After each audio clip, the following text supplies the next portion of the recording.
So that's what we're going to do. So. Thank you. Thank you. Good afternoon. Hi. Who are we It's Benjamin. to? Oh, great. Great. Sorry.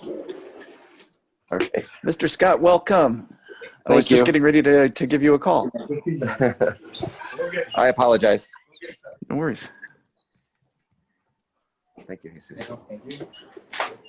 Okay, so Benjamin Scott, Kevin Jenkins, Marcus Crowley, and myself, Andrea Dawson, are in the meeting now with staff, which is Mark Johnson, Vice Chancellor Walter, and Vice Chancellor Sada, I believe, is on. And yes, so we can begin the meeting because we have a quorum. So, Mark, would you like to call the roll? Mark Johnson, please. Of course.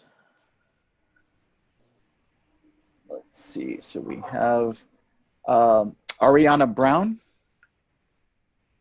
I do not see her on the call. Andrea Dawson.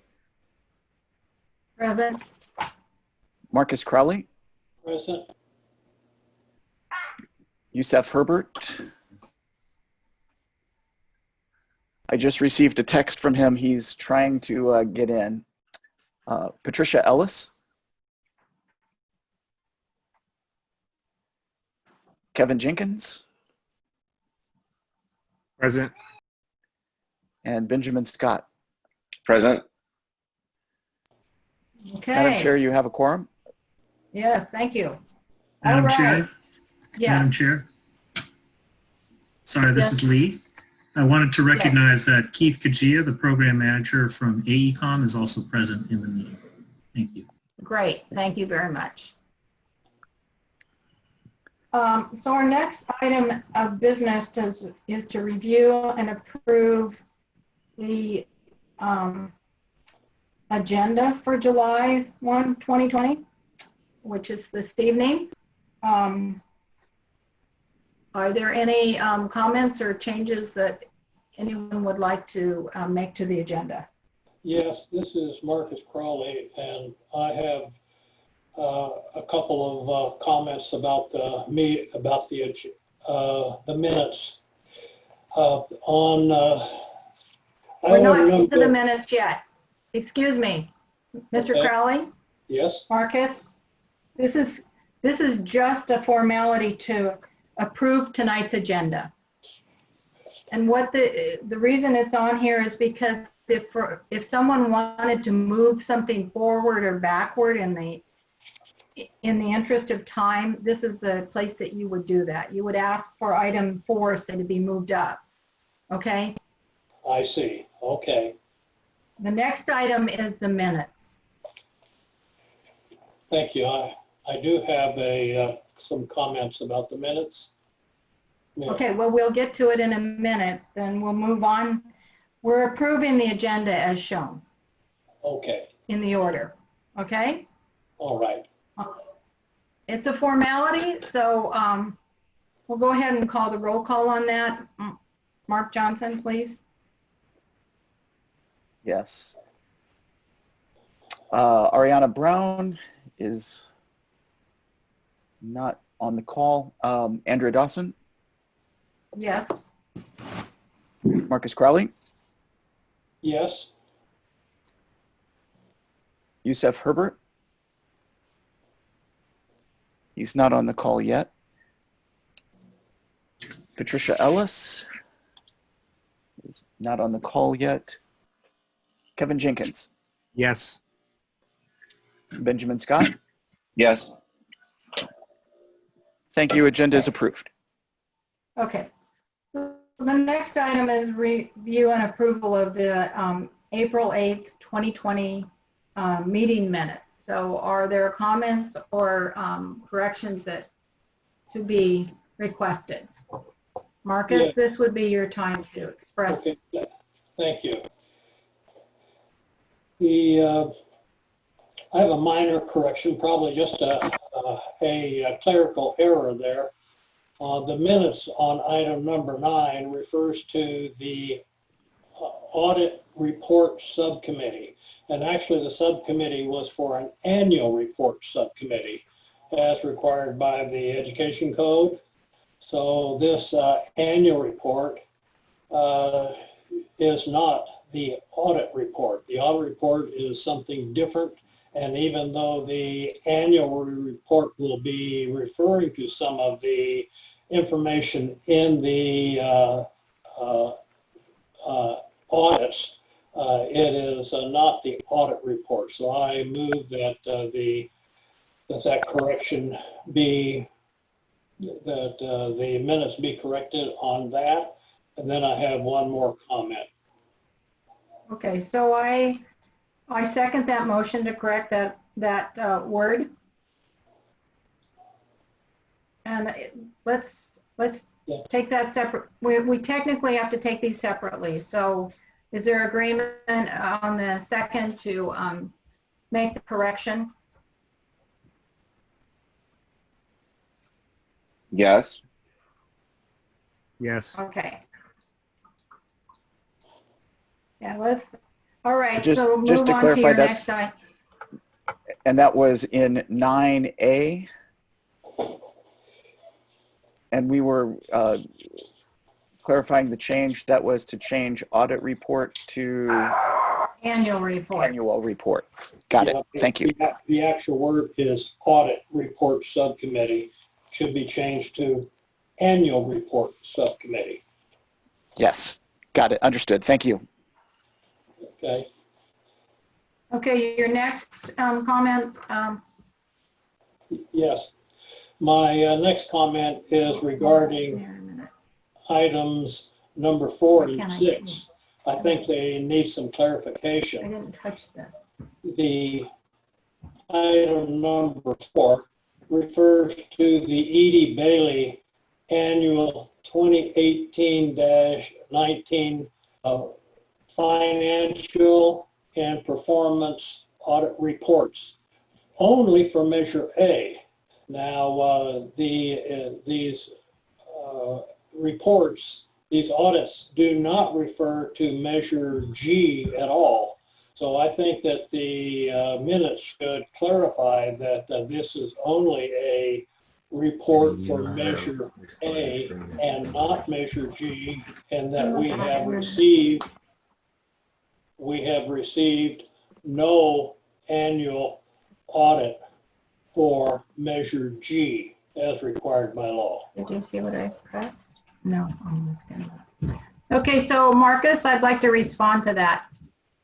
There is no audit. I think the minutes are correct because there is no audit report for Measure G. Measure G, the first bond sale was not until after the fiscal year of 18-19. So there wouldn't be an audit report. And I believe that was brought up to us at our last meeting, actually. Okay. All right. Madam Chair, I have a statement that I was going to mention on item 5 of today's agenda, but this seems like the statement actually addresses this concern that Mr. Crowley has raised. So I could share it with you now. Yes, that's fine. Yeah, go ahead. Sure. Mr. Johnson. So the audit, the bond audit report that was shared and then reported on in the minutes here, that is, Mr. Crowley is correct. That is the audit for Measure A bonds. The first sale of Measure G bonds took place in April 2020, with Measure G finances to be first reported in the 2019-2020 fiscal year audit that's due to the committee by March, the end of March 2021. In other words, there was no Measure G bond activity to report on during the 2018-2019 fiscal year detailed in that bond audit report shared in March 2020, and that the auditor reported on during the meeting on April 8th, 2020. Okay, I still would like the minutes to indicate that the audit that we reviewed was Measure A audit. I think it should state that. Right now, it just says annual audit.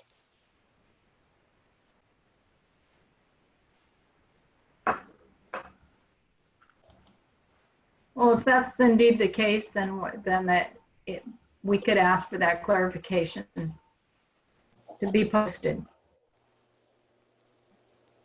I would second that. This is Benjamin. Okay. So can we ask for that clarification when it's posted to the website? Staff, can we ask that just the title, the title sheet reflects that it's Measure A? If it's not there, I don't have it right in front of me, so I can't see if it does or not. But can we just say that will occur? It's actually not necessarily relevant to approving the minutes, but it's a request. I don't see any issues making that change. I don't want to speak for Mark, who I believe prepared the minutes, but the two of us will see to it that specificity is added to the report. I believe it would be item 4.B as in Bravo.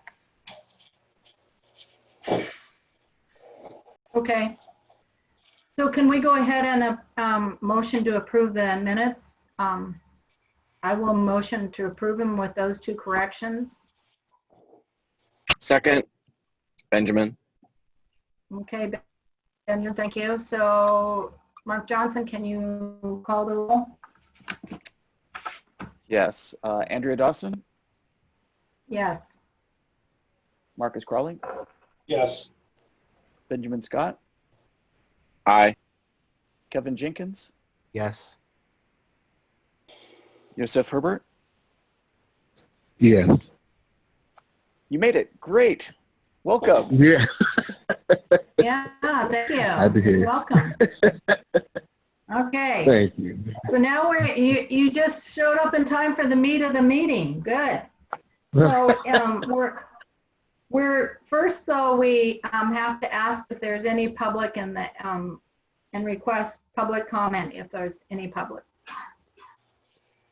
Yes, I have a comment that I'd like to make in the public comment section. Is it related to one of the items in our activities? Yeah. Is it related to one of our items? Well, yes, it is related to one of our items, but I wanted to make sure that I could to say what I had to say rather than for 3 minutes, rather than be some procedure stop me from saying what I had to say. Okay, well, I'll let you have your 3 minutes on when we get to the item, okay? Thank you. All right.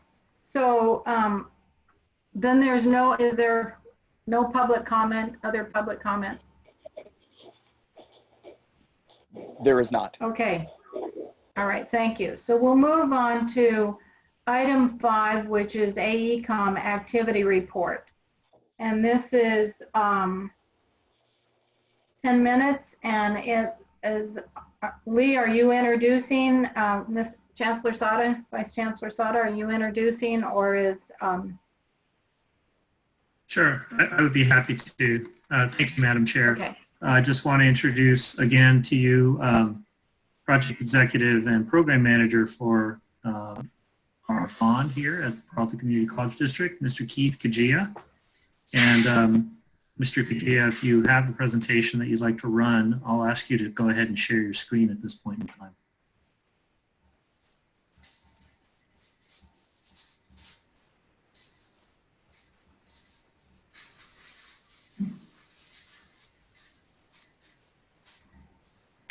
Okay. If he is, I was having a little technical challenge there. My apologies. Okay.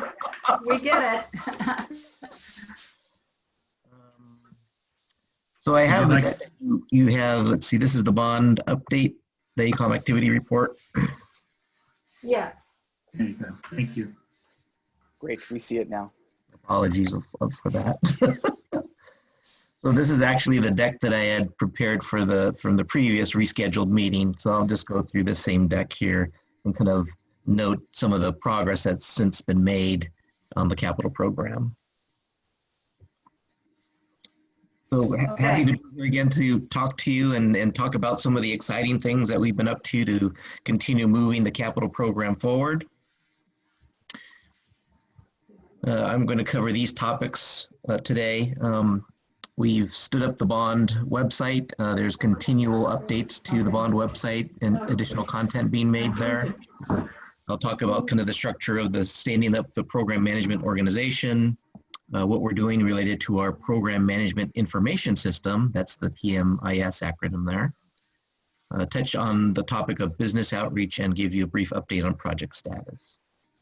So just as a remark here, these screenshots are from actually the bond website. So hopefully you've had a chance to actually peruse the site and see the exciting section that's actually dedicated to oversight as well, where we post the meeting minutes and ultimately, hopefully, a profile of all of you as committee members. The website's available on the district's domain at build.peralta.edu. It has kind of these three core functions related to outreach, oversight, of course, you're a large part of that, and business outreach. So our program management organization is now fully operational and in place.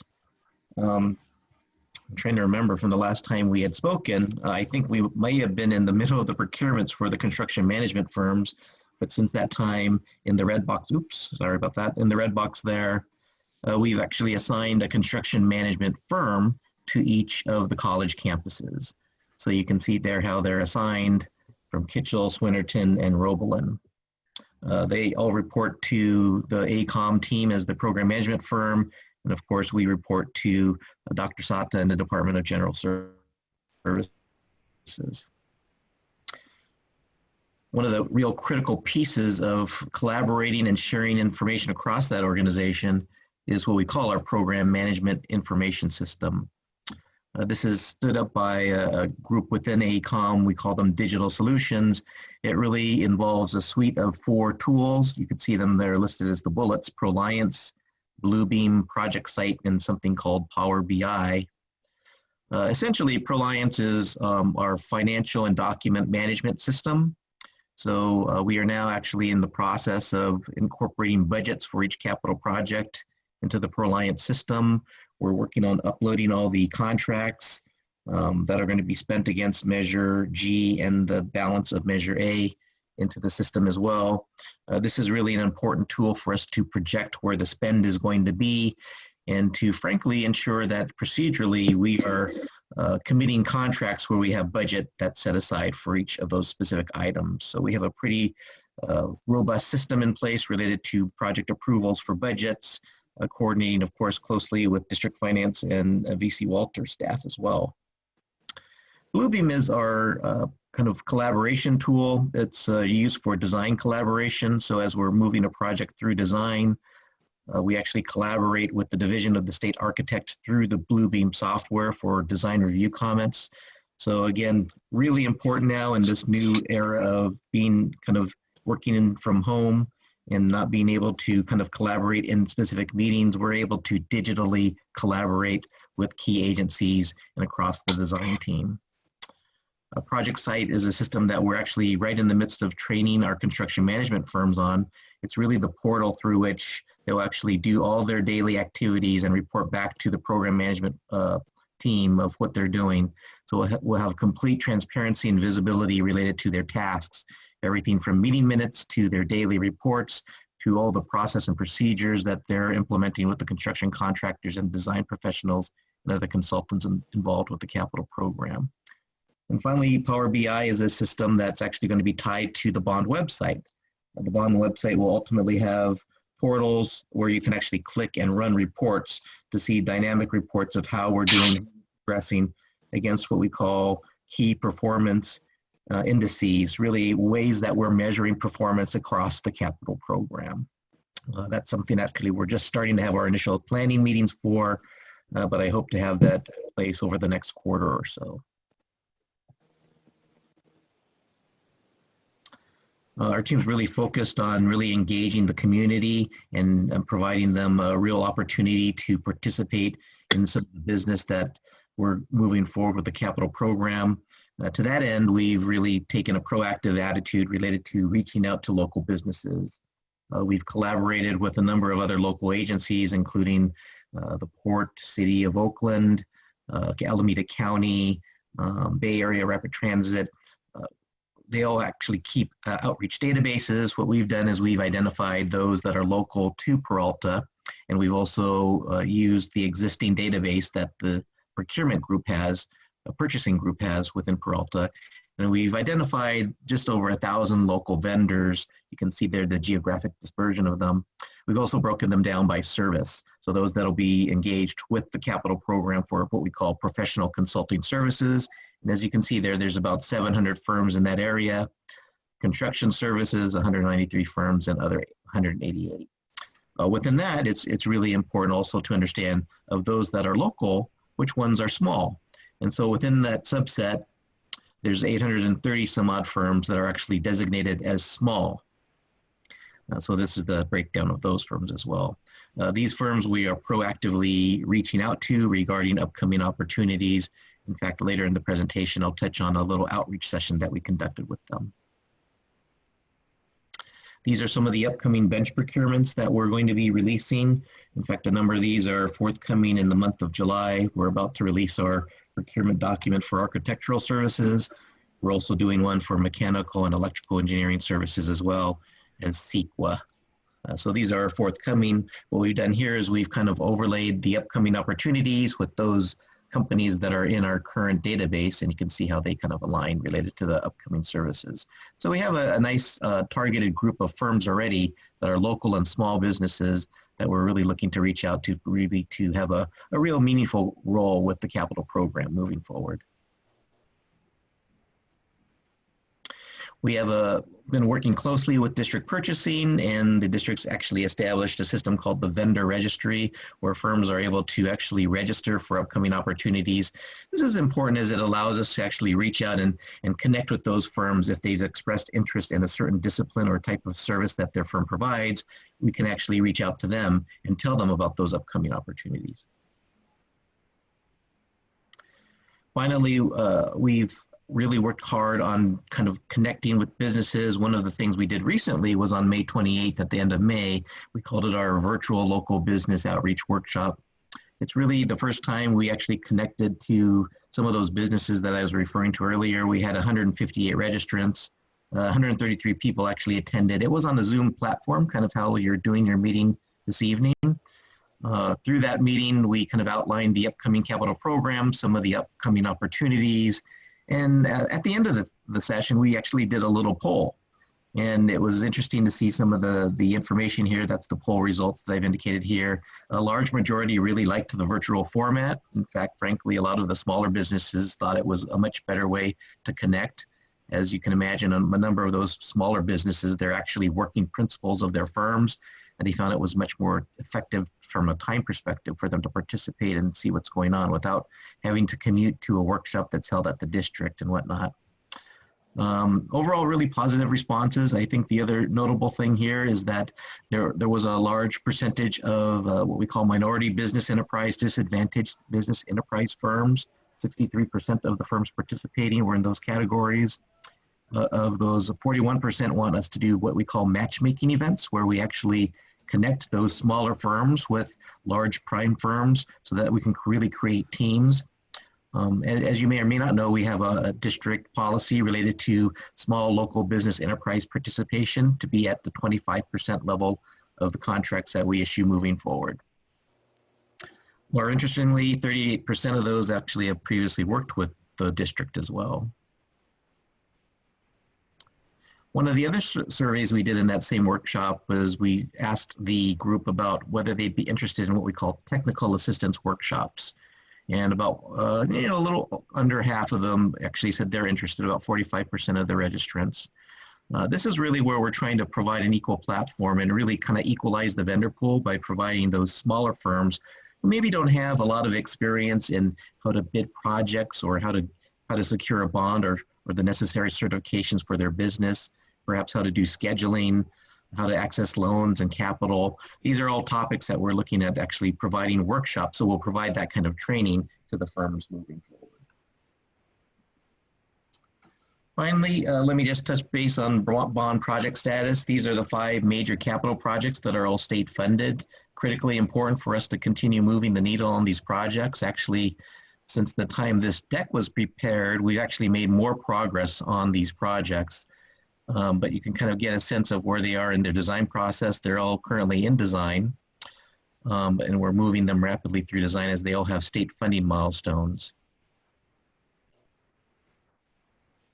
With that, that's kind of the ACOM kind of overview and update. Were there any questions that anyone had for me related to the presentation? I have a interesting small question. I don't know if you're prepared to answer it or not, but when I was talking to a previous CBOC chairman, he said, well, Marcus, you need to be sure that the contractors are being paid promptly, because if they are not paid promptly, well, then they just don't do work for this particular school district. Those are the quality contractors. They go someplace else. So I'm wondering if your scheduling and charting there will be showing how long it takes for the school payment to the prime contractor to be banked by the ultimate small contractor. Because if the intermediate contractor hangs on to the money for some reason or the other, then we really haven't achieved the purpose of getting the small contractors paid promptly. Or you mean those that are tied to a prime, so they're subs basically to the larger primes? Right, subs and subs of subs. Right. The way we've done that before on other programs, and we'll certainly do that here, is by making sure that those smaller subs are continuously connected to the capital program.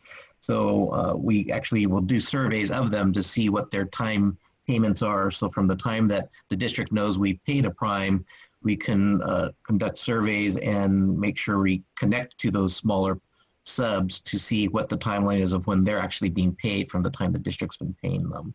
But certainly a metric and part of our outreach efforts that we'll do on the business outreach side. So those kind of statistics will be readily available? We'll probably do them as we publish surveys. So kind of how I just gave you some metrics related to the survey we did on the outreach slide. We'll do something very similar on an ongoing basis related to those sub payments. But it's really based on feedback that the subs will be giving us, frankly, right? Okay, that sounds good. Okay. I was going to say, could I ask or clarify the question in another way? So when you said you were going to do, if smaller vendors were, and this is Andrea, smaller vendors were interested in outreach and training on how to bid projects, I think in the past, I've recognized that most districts do a tutorial on the public contract code for those who are not familiar. But there is an avenue to basically ask the district when the general contractor is paid, and the law says that the sub needs to be paid within 10 days. So there are avenues for a subcontractor to find out. It's all public documents, public knowledge. But some new vendors may not be aware of that. So if it's not going to happen, I would suggest that it does happen as a part of the training. Sure, yeah. Part of those technical workshops will certainly be related to those types of provisions that are part of the code, but also just part of the way Peralta is going to be doing business. Yeah. That makes good sense to me. So Other questions or thoughts on the presentation? I thought it was, this is Benjamin. I just want to say how professional I thought it was, and thank you. Wow, thank you. Did Lee take note of that? Yeah. I think it's a very nice presentation also. I think it's informative without being too much into the weeds, so people can begin to understand what a good program management in a capital program looks like, and so we look forward to more reports in the future. Sure, thank you. With that, I would like to ask if there's any public comment on this item, and Mr. Johnson.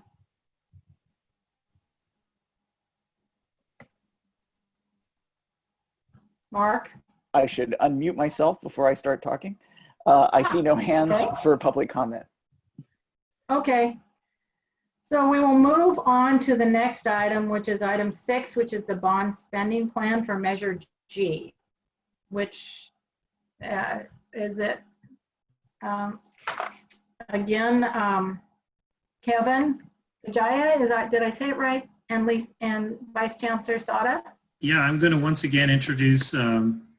Kajia to make a presentation there. Kajia, I am so sorry. Yes, and we'll both be available to take your questions. And I want to echo those sentiments. We do feel quite fortunate to have selected a program management team that's fitting in very well with our district and within our culture, and just carry themselves with great professionalism. So thank you for that compliment. Keith, would you like to go ahead and run through the bond spending plan? Okay, let's see here. Am I sharing this now? Is it sharing? Yes, I think I am. Yes, you are.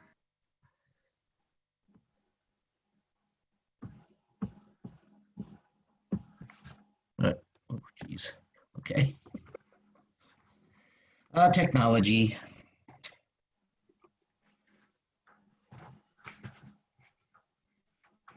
That's why I printed mine out.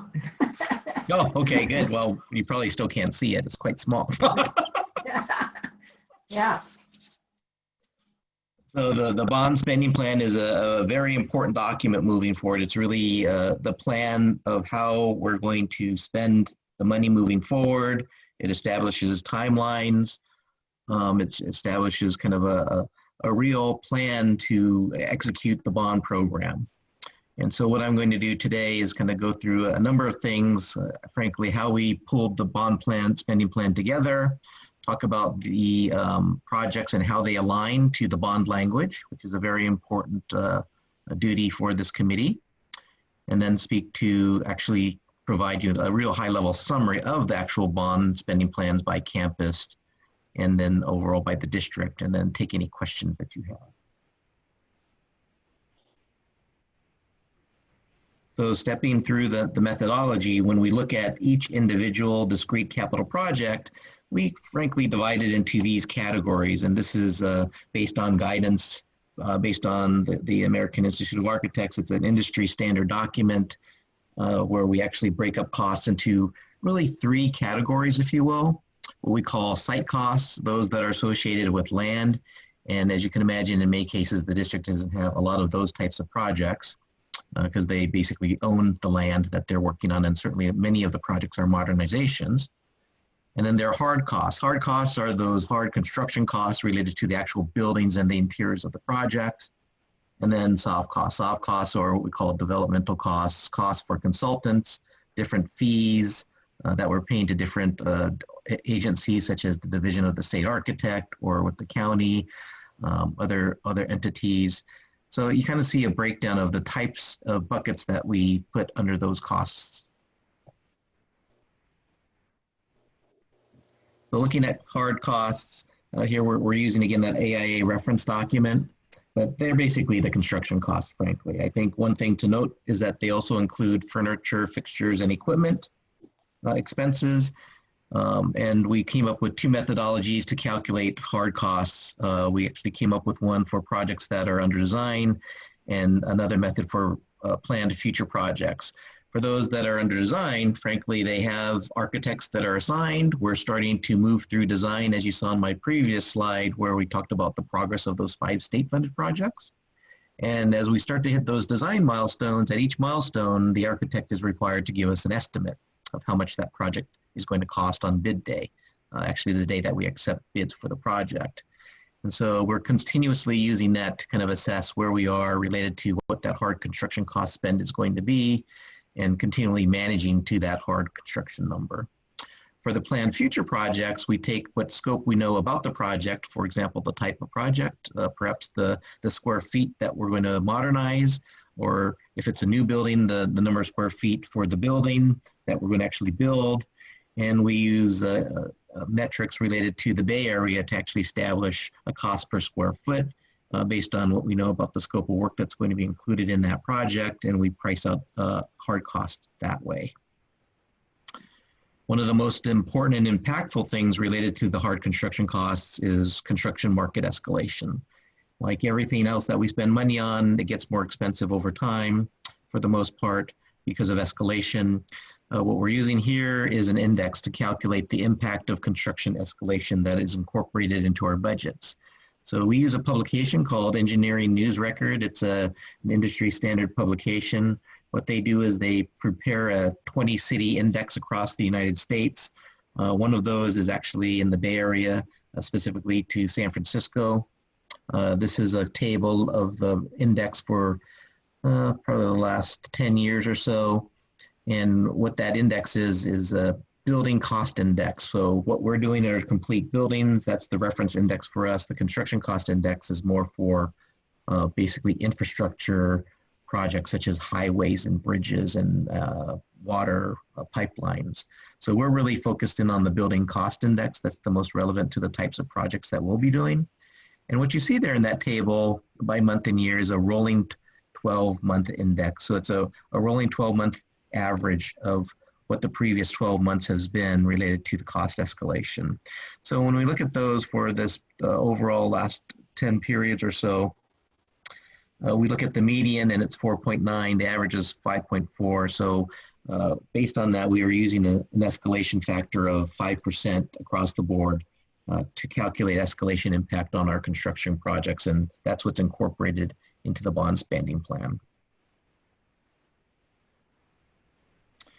So that other bucket of costs that we spoke about were the soft costs, and here's just a breakdown a little bit more discrete about what's actually in our costs related to soft costs. So we divided it into 2 sections, those that we call professional services. So these again are those consultants related to architects, engineers, construction managers, the firms that are doing the testing, the environmental work. You can see the list there. And then the other fees and costs, these are agency fees. These are costs for us to advertise the work. If there's interim housing costs associated with the project, for example, we have to temporarily relocate someone that's in a current building or space because we want to go in and modernize it. That would be carried technically as a soft cost in each budget. Any moving expenses to move people in and out of the buildings, and certainly to administer the project labor agreement.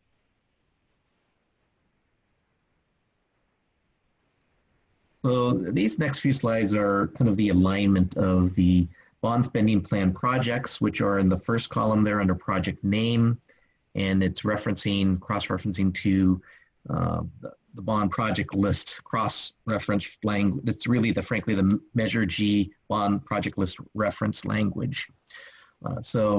Each campus in the bond actually has a table of projects. There's also general language overall that indicates a general category of costs that are bond related. What I've done here is I've created a table for each discrete project that's in the bond spending plan under the column project name. I've indicated next to that if it's actually in the table that's referenced in the bond language, it has the actual name of the campus and the actual project reference that it maps back to.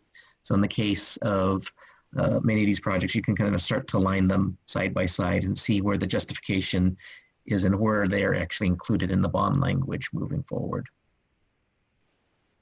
I've done that for each campus. So this is the College of Alameda and Berkeley, as well as the projects at Laney, Merritt. And then district-wide. District-wide is a category to capture projects that we're actually executing across the entire district, across all the campuses or multiple campuses, such as you can see there, the third one down, the blue phone installations, phase 2.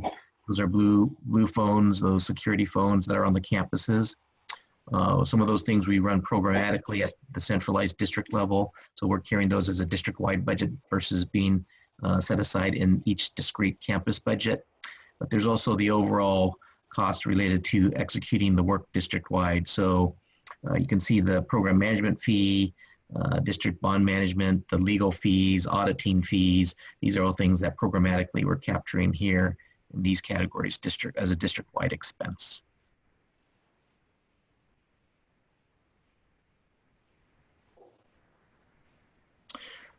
These next few slides actually indicate the high-level summary of the bond spending plan. So if we look at the spending plan overall, each project is actually broken out. Each major capital project is broken out with what we call a total project cost estimate. So that's, again, those hard and soft costs that are combined to really represent the total cost at the end of the day of what that specific capital project is going to cost. Escalation, again, is incorporated into that number.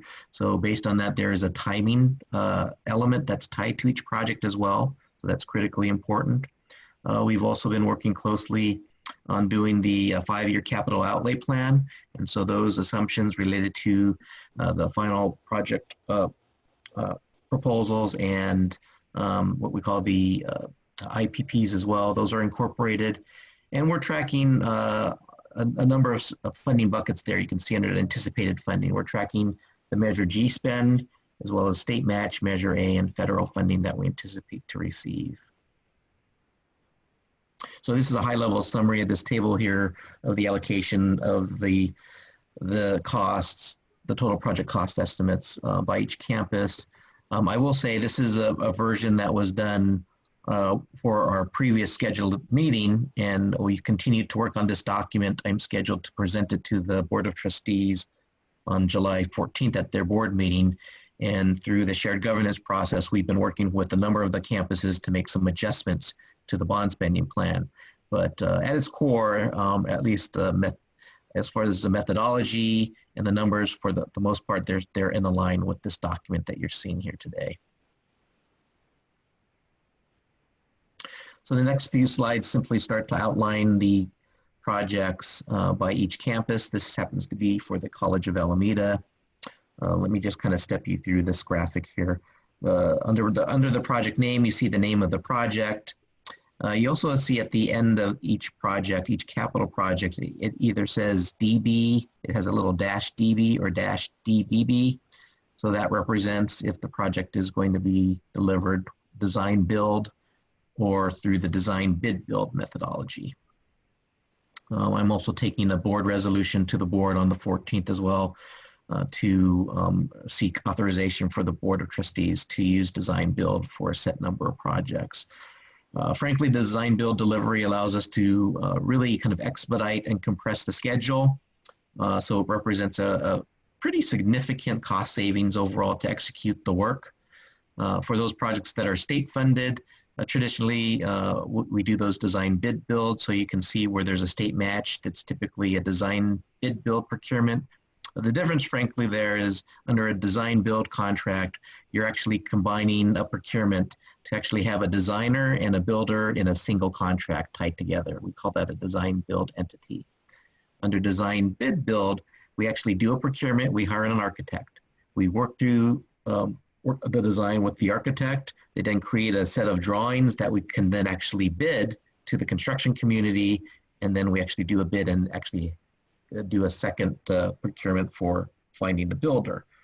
So just each design bid build procurement frankly has two actually procurements buried into it, which just by itself is about a 3 to 4 month process. So just by its nature, just by the structure of design bid build, it's already 3 to 4 months longer than a design build procurement because it has that extra procurement cycle in it. There's also a lot of evidence related to design build being much more efficient related to actually executing construction and design. And that's frankly because it's a team attitude related to having a design build entity that's really collaborative. So you're really taking advantage of a builder and the knowledge they have during the construction phase and incorporating that into the design phase. So as that designer is working through design solutions, they're working collaboratively with the builder who's actually going to execute the work. And we found that there's been a number of studies done that actually show it's about an efficiency savings of about 30%, 30 to 35% actually in savings overall, and compressing the schedule because of that relationship. So each campus shows kind of where they are in the schedule here.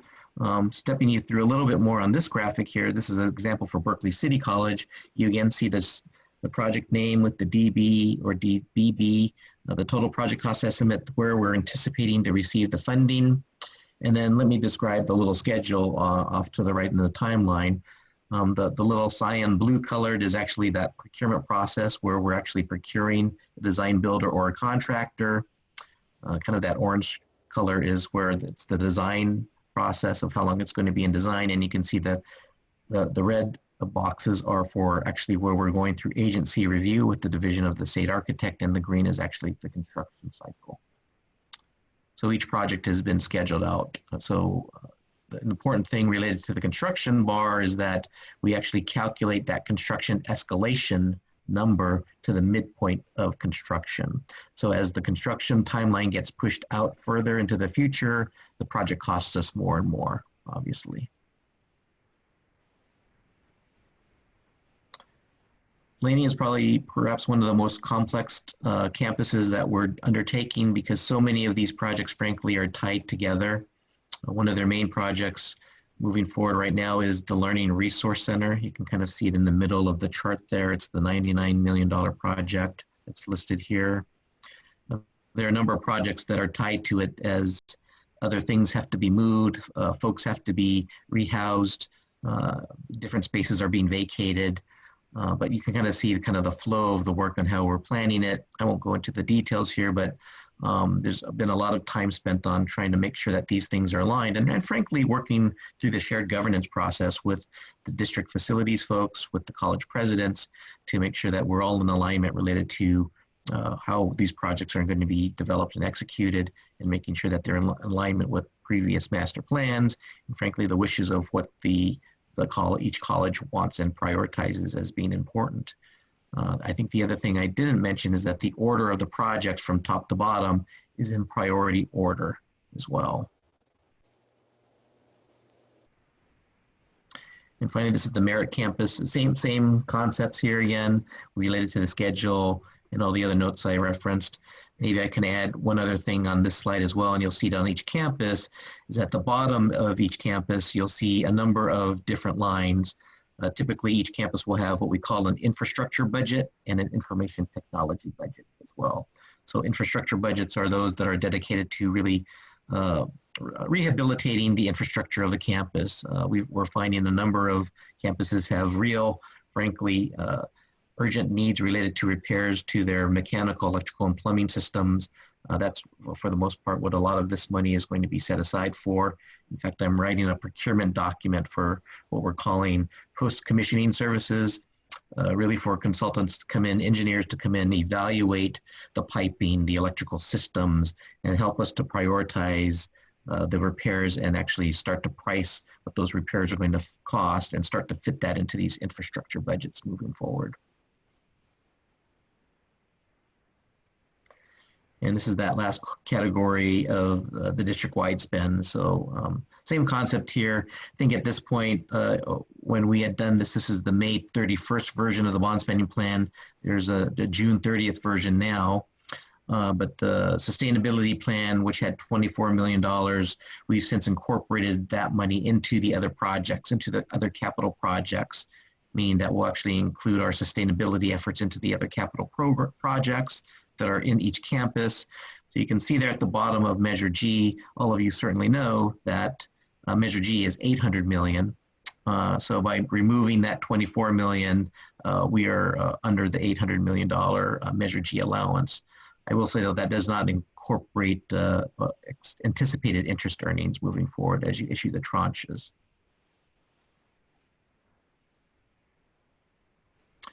And with that, that's the bond spending plan. Happy to take any questions you might have on the bond spending plan. Thank you so This much, is Keith. Questions? so through the chair. I apologize. This is Benjamin. Yes, go ahead, Benjamin. Oh, well, I have several clarification questions. What is tranches? The issuance is I don't know if Lee, you want to take that question or? Yeah, I can briefly do it and then jump in. A tranche is the amount of money that we sell as we go through the bond. We don't actually sell all $800 million at one time. We divide it up into several different tranches or series of sales based on projected cash flow, because we're obligated to spend that money, 85% of that money within 3 years. Okay.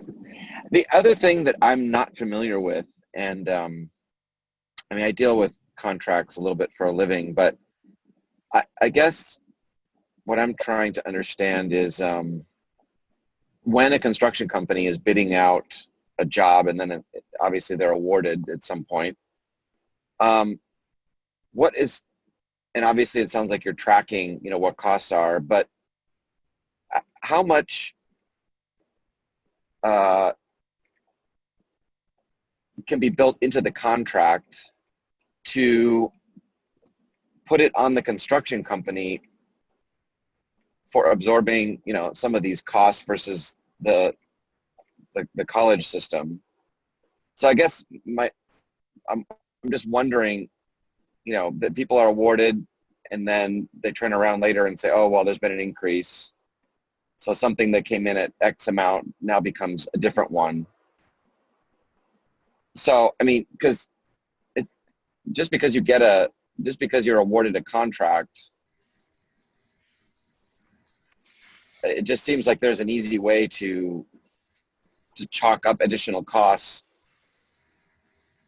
I mean, I think there's a certain amount of responsibility in making bids that the contractor should be responsible for. So, sorry, my question's kind of all over the map, but I guess I'm trying to understand the contracting system. Yeah, Ben, I think that we should let them answer because I bet they have a pretty concise answer. Knowing business, being as I'm in the same business, let's see what the response is from Lee and Kevin. Why don't I start at a high level and then I'm going to turn it over to Keith. Keith, I'm sorry. No worries. One of the things that Keith spoke about was these two different procurement methods. One is design bid build and one is design build. One of the potential advantages of design build is that because it's a single contract and because there's more scope of work combined in that contract, it allows the district in many cases to shift some of the responsibility for changes that may occur in the field or uncoordinated items within the documentation back to the design build entity. But I will say that there's always a certain amount of what we call unforeseen conditions, which may be pipes that are in the ground that we didn't think were where they, located where they were. And there's also something that we have to do as internal staff members is to control the scope of work and changes to the scope of work after the project has gone out to bid. So we have different tools that we bring to, try to minimize those changes, but there are often, there are still sometimes changes. Design bid build can often have more changes, partially because of the double procurement system that Keith spoke about. But the state-funded projects that we're working on, we're obligated to do design bid build. Keith, would you like to add to that? Yeah, no, I think you described it well. Really, I think you were getting to the reason for changes and how you handle changes. And as Lee was indicating, under the design bid build model, you think of it this way: you've prescribed a design, and this is what you're going to do. And as you go out into the field, you hit unforeseen conditions, or perhaps the district changes their mind of what they want once they see something. It's like I just went through this with a remodel I did with my wife on my kitchen. She changed her mind. Shocking. And so in those cases, we are monitoring things closely, but we have less control. I think the beauty of the design build model is just what Lee was referring to, and it's that there's actually this team that's moving forward with the design process, and it's very collaborative, and we're able to have them give us a price, actually, frankly, very early in the design process.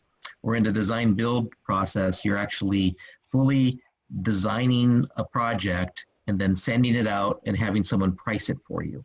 Under design build, we can most likely set what we call a guaranteed maximum price at a 25 to 30% design level, because that team is collaborating on design solutions moving forward. They have enough knowledge about what they're actually going to ultimately build. And so it's now up to them to actually deliver that facility based on what we call a criteria document or performance specification. So it's a way to actually protect the district from changes as well. We still might see those unforeseens, but often those are incorporated into an allowance that we incorporated into that contract as well. So those are great answers. And I guess as a new committee member, I mean, my first question, if somebody came with a proposal, would be, why are they choosing one of those two over the other, and why? So do you mean like one company being chosen over another company? No, from what I understand, and I apologize, I'm learning some new vocabulary, but design build versus, I guess, the other one. Oh, right. Okay, great question. So I'm just trying to, as I'm trying to understand my role in oversight without, getting too far into the weeds, when a proposal is brought for $99 million, then the next question is, why did you choose one of the two options? And why would you not choose the one that has more of the price controls in it? When would you not use the price control one? Yeah, so I think what we're probably saying here is that whenever possible, we're going to recommend the design build methodology, which is the single procurement methodology, because of the advantages it brings in the overall process in terms of efficiencies and single procurement and the kind of collaborative nature of the process. We are not allowed, though, to use that process for projects that are state funded. And currently we have 5 projects that are moving forward that have some state funding, because the state is frankly a little bit behind, and they haven't developed their systems to, of control of that methodology. So they still require what we call design bid build procurement. So it's really more a matter of, we like state money. It helps us stretch our local money further. So in other words, we're leveraging our local money with state funds to make the program go a little bit further. But at the same time, there are requirements that we obligate ourselves to follow, one of which is a design bid build procurement methodology. And another one, frankly, is the schedule. They kind of set the schedules for you, and we have to kind of adhere to those schedules. So I hope that answered the question. Okay, thank you. I think Keith did a great job being very clear also about which projects in the bond spending plan are one methodology or another. And I think that was kind of intentional so that you as a oversight committee have a clear understanding of what we're trying to do and why we're trying to do it. So can I just jump in? This is Andrea, and just say quickly that another terminology is low bid. It's the low responsive bid, and so it's a public low responsive bid where subcontractors have to have a current license, and districts don't choose who the subcontractors are. The general picks them in the last minute, and they run in the door with their low bid and turn it in by a time certain date stamp, and you open the bids and the low bidder gets the job. And so that is what I think Lee's explaining is the one that the district is required to do when there's state funding involved. And so that's across the K-12 public schools in the state of California. I would note, though, that we do plan to pre-qualify contractors under the design, bid, build, delivery. So although we are required to take the lowest, most responsive bidder, we still are going to pre-qualify to help protect the district and shield them from just having someone that's going to lowball a number and not be able to execute the work efficiently and effectively. Which, Andrea Dawson, again, from my perspective, being in the business, that's a great way to basically cure bids that make them much more responsive to the district's schedule of completing the bid. So I think it's really a good method. Do you share those pre-qualifications with the board, the committee? Like, what are those standards that you're, the matrix? We actually have a set of standards that are put together by our legal team, and then there's also project-specific standards. So one of the qualifications, for example, is that if we're going to bid out one of our projects will be a theater building renovation, we want to work with a contractor that hopefully has some experience doing theater projects, not just, say, a general classroom building, because there are very specific equipment needs in a theater and acoustical needs in a theater. And you would hope to work with somebody who has a little bit of experience. And so what Keith said there was that we're going to do a pre-qualification process. There are kind of some generic questions about, financial capability and things like that we would ask any contractor. But there's also some project-specific issues, such as the building type and whether that contractor has experience in that building type that we would like to help. That will also be using this criteria. Madam Chair, we had set this item of the agenda up as an action item, and I believe we're looking for the committee to accept the bond spending plan. Okay. So that is okay with me. I don't know exactly what that means, except I think that it would be more appropriate to say that we're acknowledging it as it has been presented to us on this date, because we have no authority to recommend or change any of this.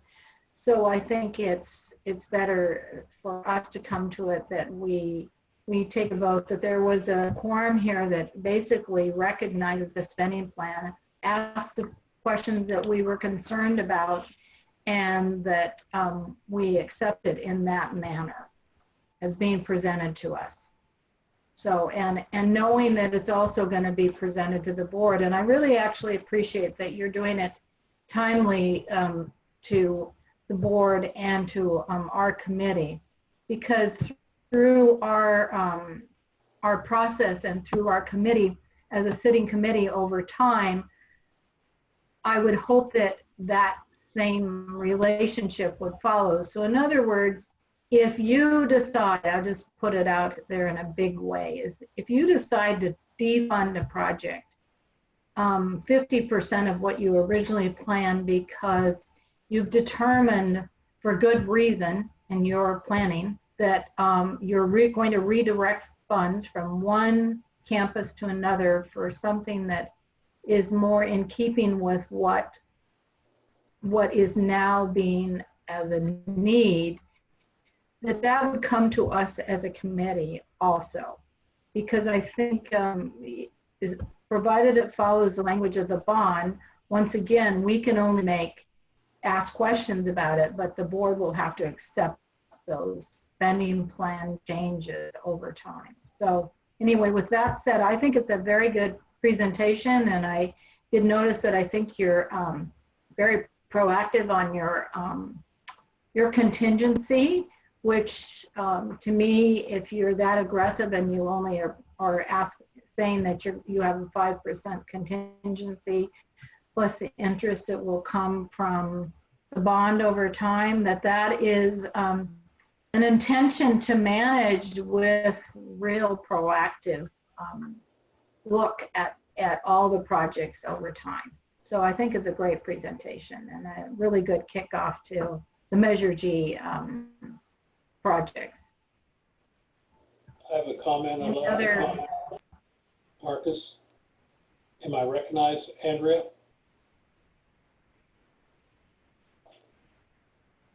May I speak, please? Marcus, sorry, I was having, yes, absolutely. Okay, I agree with Andrea. I question the process by which this became an agenda, an action item. I'm not disagreeing that it should or shouldn't be an action item. I just am in mystery about how it would be assigned an action item to our agenda, by whom and what criteria.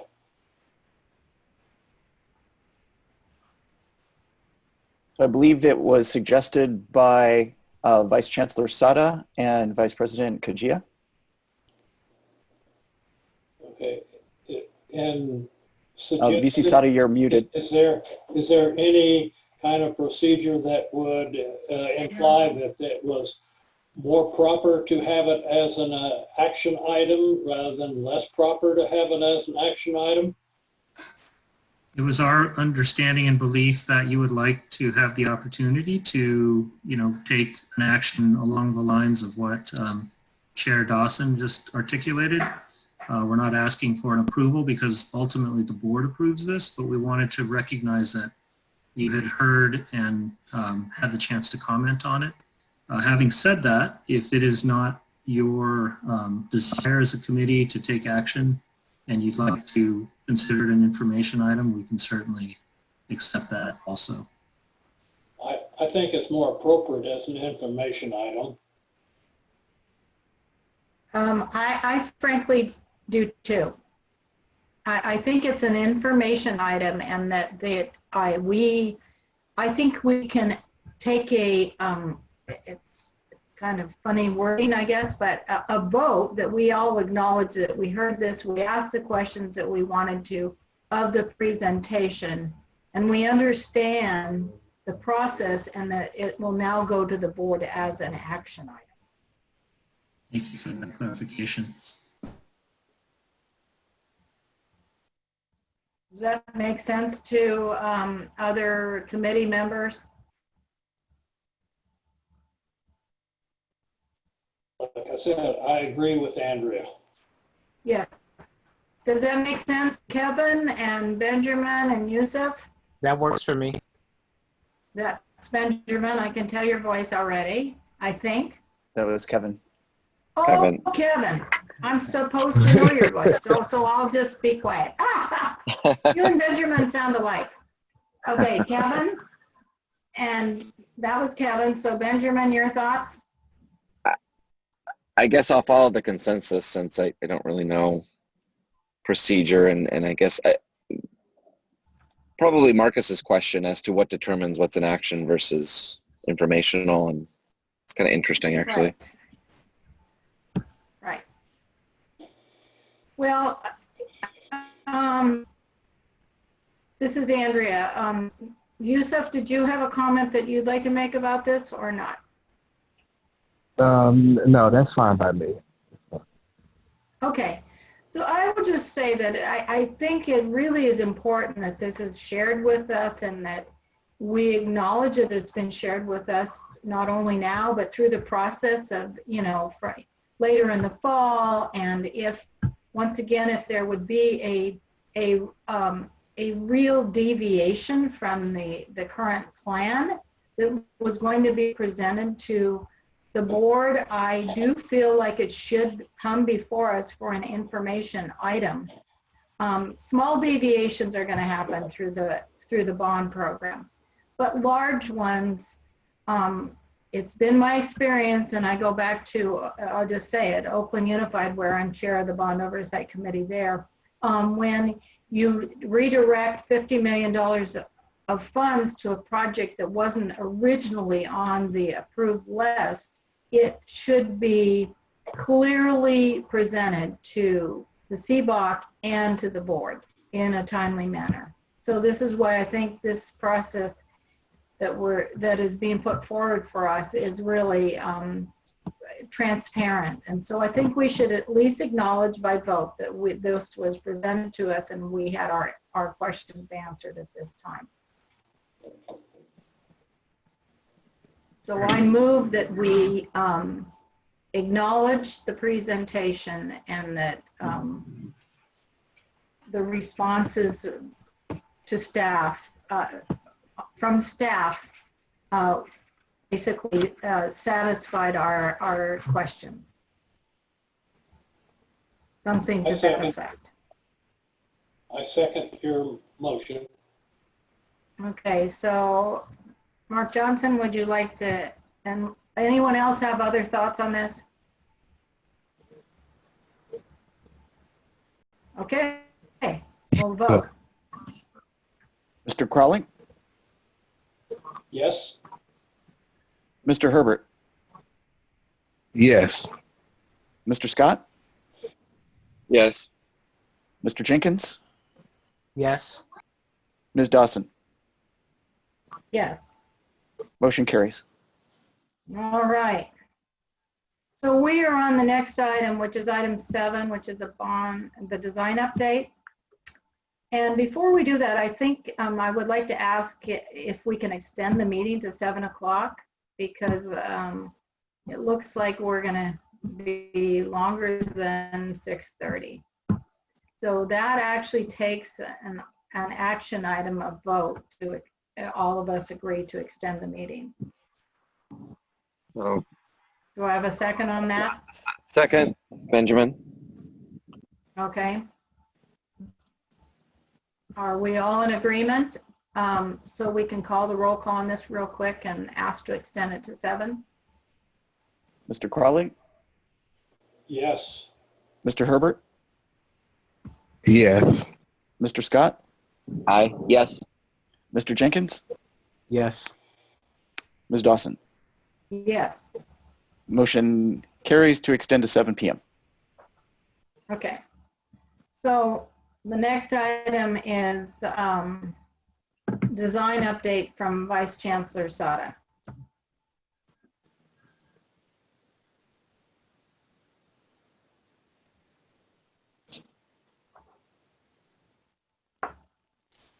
Okay, thank you, Madam Chair.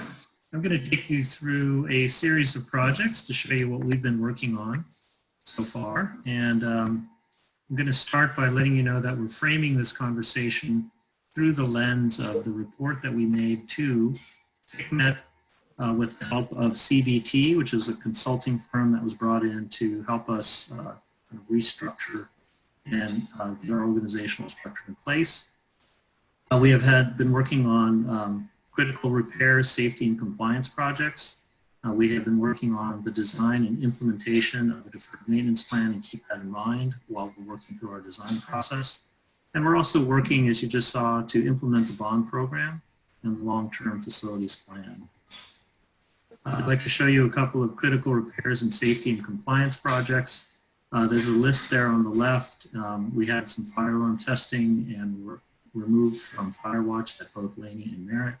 We had several elevator maintenance repair projects that needed to be taken care of, and that actually impacts our ability to serve our students who may be mobility challenged. We also had some general ADA compliance projects. We had a safety project that you can see here on the screen, where we had some trip and fall hazards out of the Laney swimming pool. And we're in the process, at the bottom of the list there, of still working through the blue light phone projects, the ADA locker room project, and comprehensive BSA closeout at all campuses for prior bond projects. This is an example of some ADA issues that we've repaired over at Merritt College. At the upper picture there on the left, you see that the steps from each riser was an inconsistent level when you landed at that bottom patio, and people were falling quite regularly. We quickly replaced that and evened up the steps so people don't trip any longer. We had a ADA issue in one of our classrooms. You can see there the picture in the lower left, where we then installed a elevator lift so somebody who was in a wheelchair could get down to the lowest level and participate in the choir practices that occur in that room. as well as adding some of these rails so that when you're in a wheelchair and you're going past these thin, narrow areas adjacent to the wall, there's no chance of falling over and into the space. In terms of implementing a deferred maintenance plan, we have been in the process of taking care of several different infrastructure issues.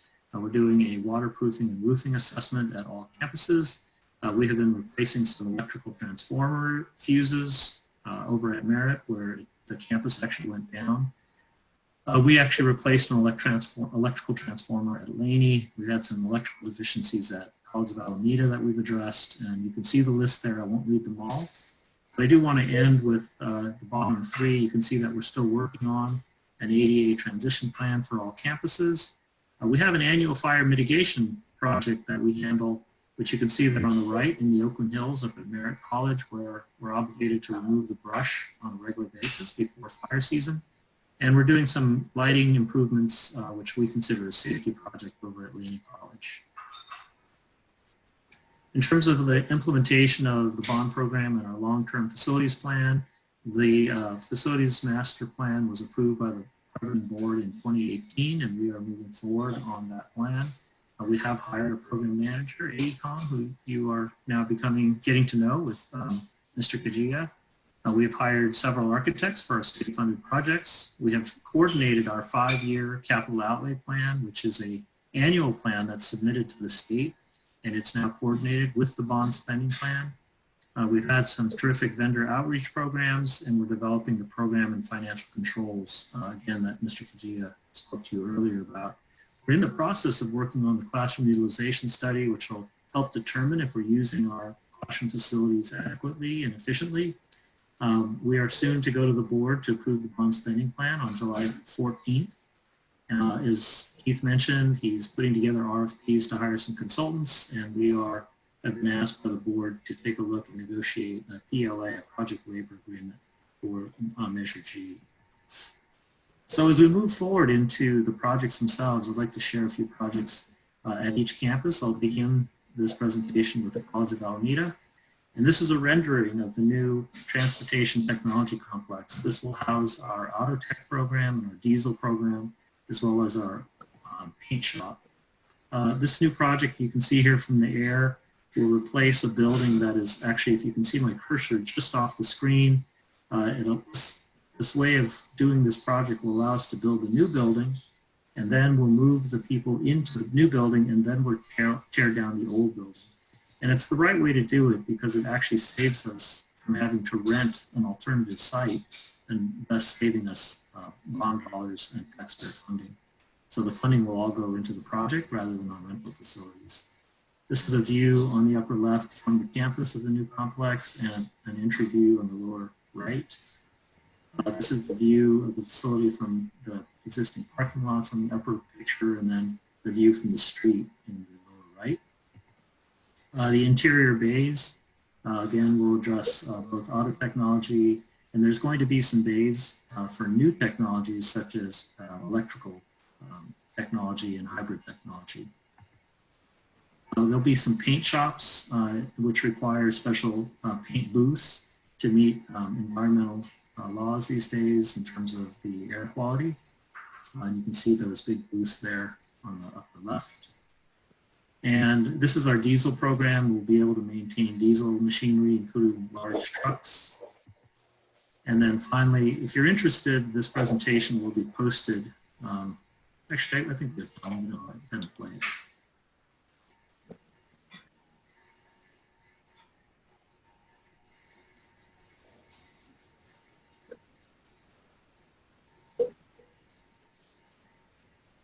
That's the campus. And that red dashed line is the new site. And I don't know if you guys can hear the sound. Can you hear the sound? Okay. I can. No, I cannot hear the sound.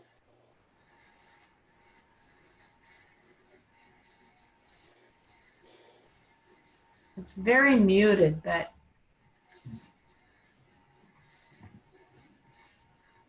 I think I can hear it.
All right, there you go.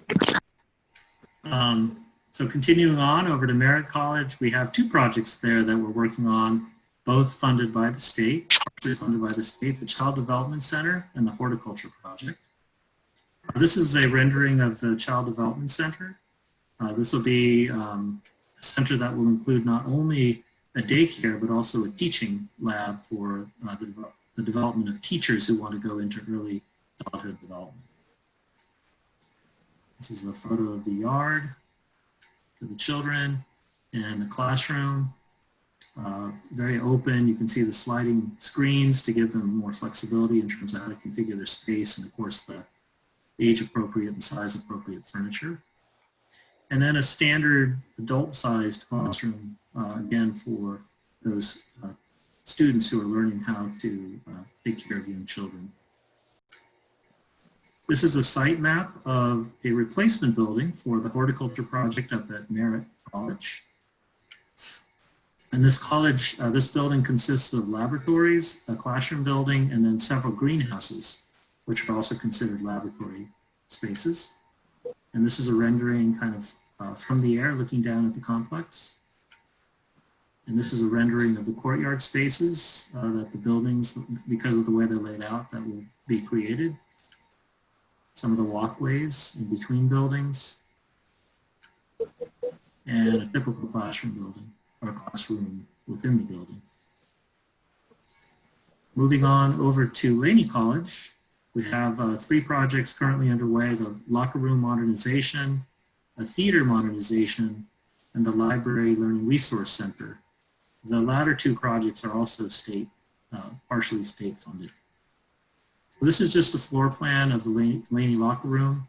This is in response to a Title IX challenge. When the buildings were built, women were not participating at the same level as men were in athletics, and this project will fix that in that we will equalize the spaces available both in locker space and in shower and support space for both men and women.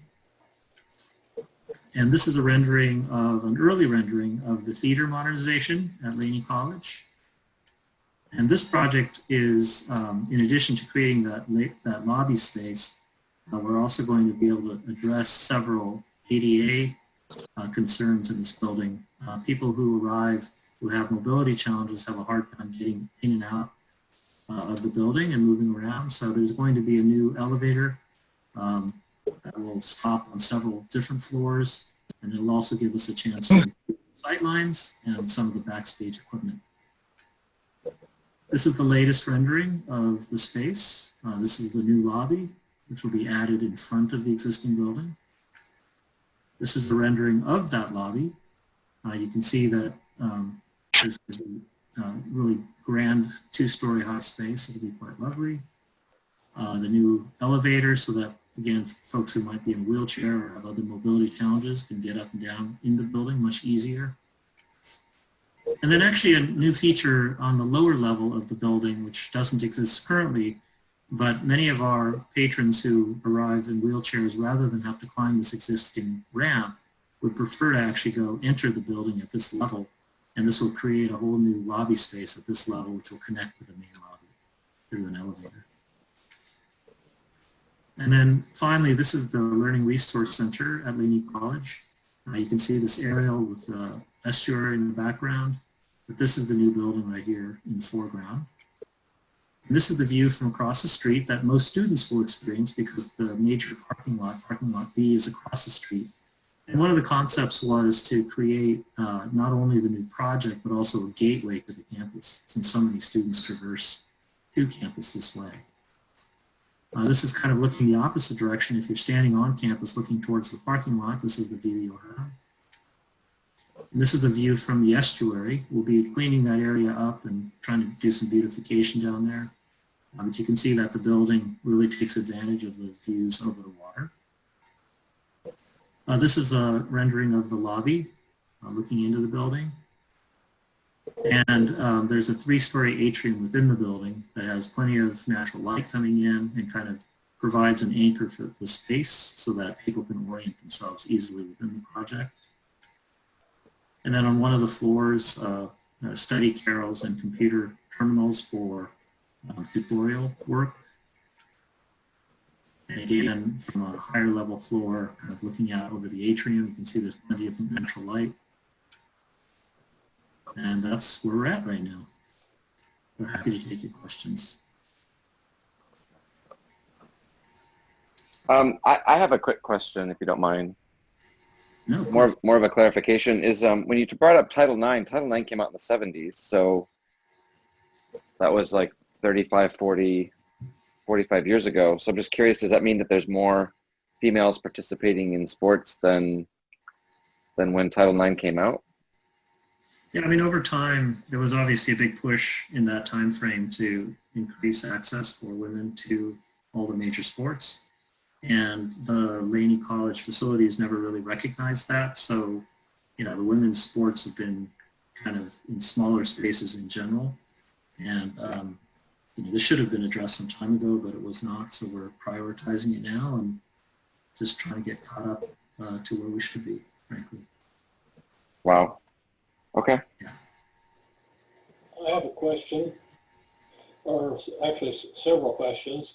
One is that early in the show, you were showing some stairs that needed to be repaired because you said people were falling down regularly. My question is, how long have they been falling down regularly? That's one of my questions. Yeah, you know, honestly, maybe I shouldn't have characterized it that way. I wasn't here, but I was told by several people that that was a long-standing trip hazard, so we prioritized it, and it's been taken care of. So. Okay, well, that leads to my next question. It looks to me like you are spending bond money to make routine deferred maintenance repairs. And it seems to me that bond money is an awfully expensive way to go, since half of a bond, of all of our payments on bonds are going to be for to the bond makers, in other words, the Wall Street bankers. So shouldn't the school be spending parcel tax money for routine maintenance? So in the case of routine maintenance, we have what we call a scheduled maintenance fund. We also have another fund called RDA, Redevelopment Agency Funds. And many of the repairs that I showed you are paid through those sources. However, the bond language does allow us to make infrastructure modernization improvements. So for example, if there's a system, as opposed to, let's say we, instead of having a leaky pipe, but we have to replace the entire sewer system for one reason or another, the bond language does provide us the ability to use bond funds to do that type of work because it's a infrastructure improvement. Yes, I know that. I know that the bond language does. However, it looks to me like you are using bond money for these routine repairs rather than using parcel tax money. And if you're out of parcel tax money, you need to ask for some more parcel tax money so that the taxpayers get the most bang for their bucks. So that where the taxpayers are not paying for the repair and for the loan. Duly noted. Thank you for that comment. Yeah, Okay. thank you. And one more thing. I guess that the state is making a contribution to this. Do the state funds also pay for deferred maintenance and routine maintenance? We have, well, the projects that I showed you were not state-funded projects. I mean, the maintenance repair projects that we showed you were not the state-funded projects, but we do receive state funds on an annual basis for those purposes. Okay. I don't have any more questions on this right now. I just want to point out that this is an ongoing concern of mine, and so might be coming up again.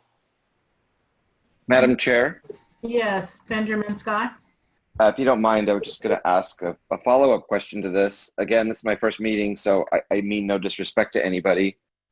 But I guess moving forward, does the district have a definition of routine repair versus capital. So, in my profession, a lot of these things, not to feed an answer to you, but a lot of routine repairs end up being incredibly expensive and becoming capital projects. So is there a definition that we can work with? If capital improvement is brand new build, then that's easy to understand. But when does something that seems like a routine repair become a capital project and become enormously expensive? I mean, how are we supposed to look at projects and define, routine repair versus, a bond versus, other sources of funding? Right. So And this is really for my own clarification. So if other people know, that's great, but I don't. yeah, so no, it's a good question. So we use the infrastructure system, like a system-wide system-wide project as a modernization or infrastructure project. So let's say let me use another example. If we had to repair a roof and we were going to patch it in a few places because we found a leak, that would be repair funding. But if due to the age of the roof, it was deemed to need to be completely replaced and improved, then that could make it bond eligible. I've got one comment So on that. it's a project by project. Just a minute, Marcus, just a minute. It's kind of a project by project assessment that we do as we're developing the work. Benjamin, do you have follow-on comment or question? No, I philosophically, I like Marcus's questions only because I'm also trying to understand what's going on. So I'm just wondering if any of this is supposed to be triggering, quote unquote oversight versus, just day-to-day activities that are normal for the team that's in charge of keeping these spaces, functioning and compliant.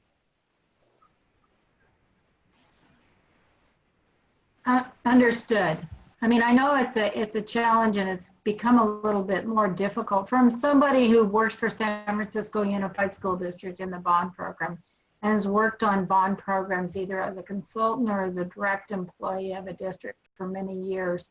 The RDMA, the routine maintenance, has changed over time where the state basically put the onerous back on school districts to determine how to pay for that. And there's been rulings at the state level on what determines what bond measure money for capital programs to be spent on. And frankly, it's more fluid than it used to be because of the states putting onerous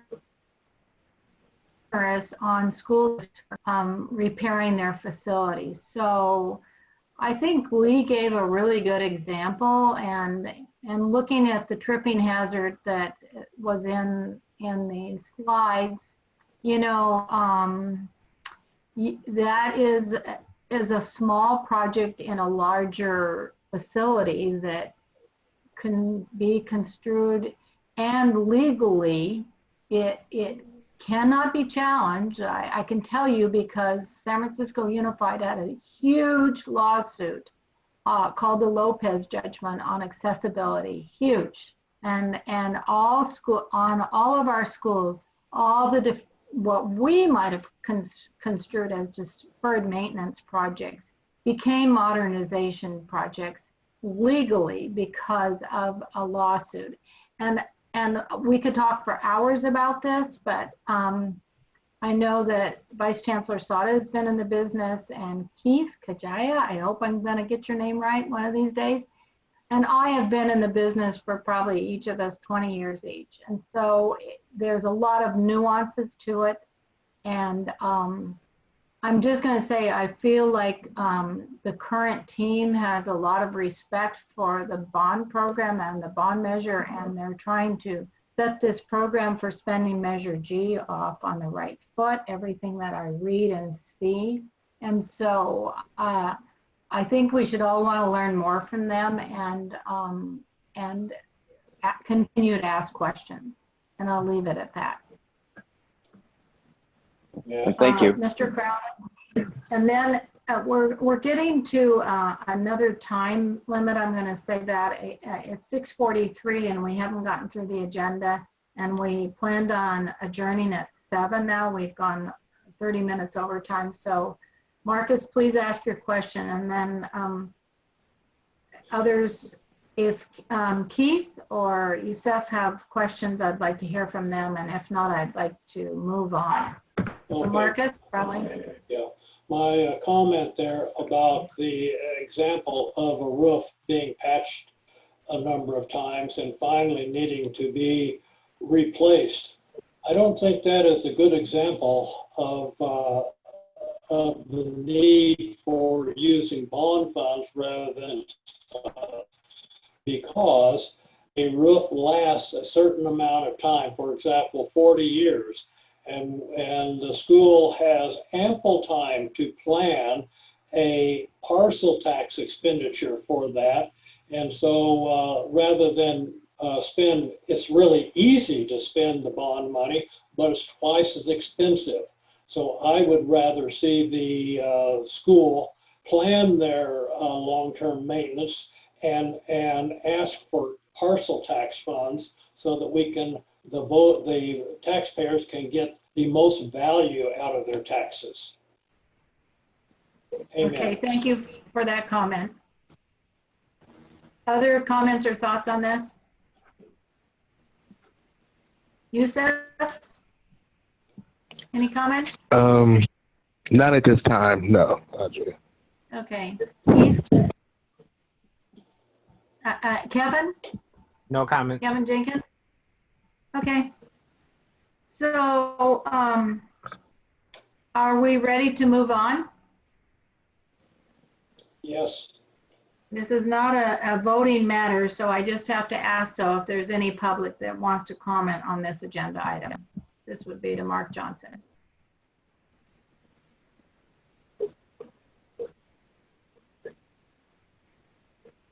Mark Johnson?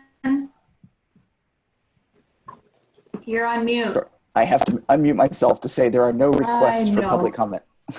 Okay, thank you. Thanks so much. Okay, we are on to the next item, which is item 8, and that's the committee annual report, discussion and next steps.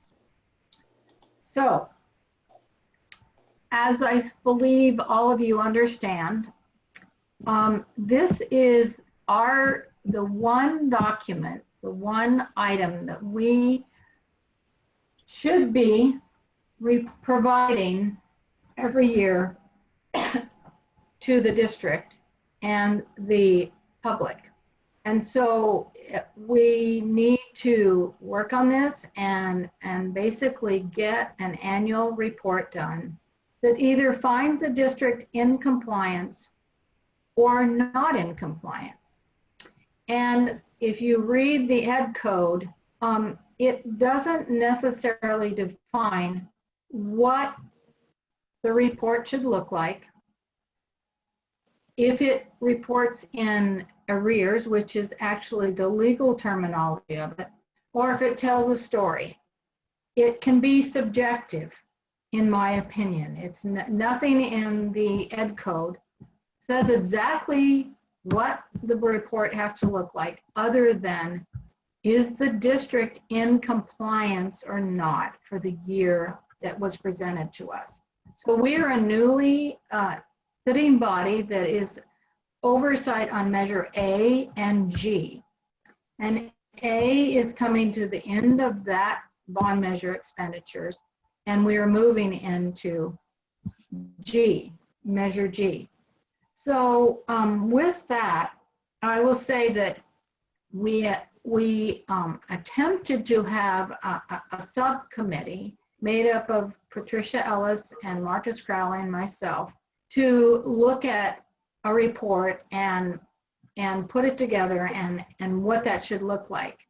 And I will say that I took the lead because I have done a number of reports in the past years, and it's very subjective if they were, I guess, good reports or the format was the way folks wanted to see. But as a matter of course, I took the lead on it, right or wrong. So we are reporting on measure, we need to report on Measure A, whether the district was in compliance for 2018 and 19. That is our charge. That's it. So, but as I said, there is nothing that says that we can't tell a story of what the program looks like in the past somewhat and in the future.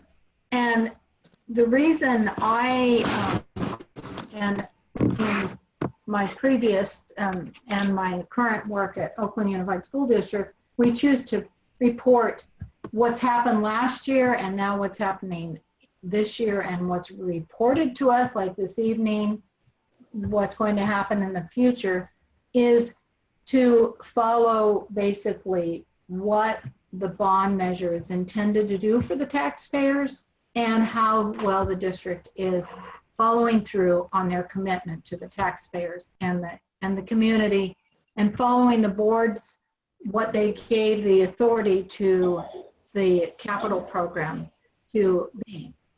So with that,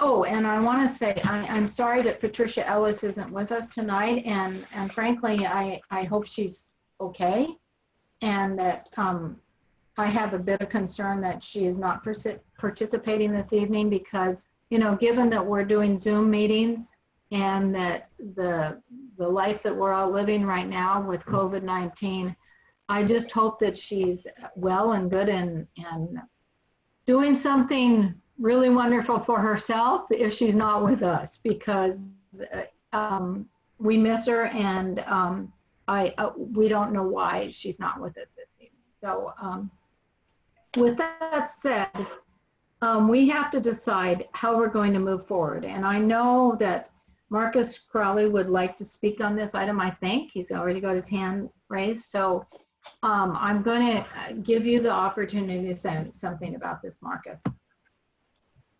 Thank you. So I object to this so-called draft annual report that we're presently looking at.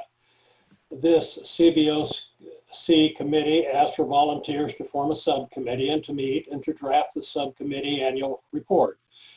The subcommittee never had an annual meeting, so this report is Andrea's unilateral report and not the annual report that this CBOC authorized. Now, I think that one of the reasons that the subcommittee failed to accomplish the mission of producing the annual report is that we failed to appoint a subcommittee chairperson. Therefore, too much time was lost with nobody in charge or actively scheduling a meeting. So I volunteered to be appointed to be the chair of the subcommittee. And since our previous meeting, Andrea eventually assumed the position of sub-chair, but we really never had a subcommittee meeting. And when I was discussing this topic with Andrea on Sunday, she said that she also wanted to be the chair of the subcommittee. She also said that several of the members of this CBOC have told her that you think that I'm too disruptive at our meetings.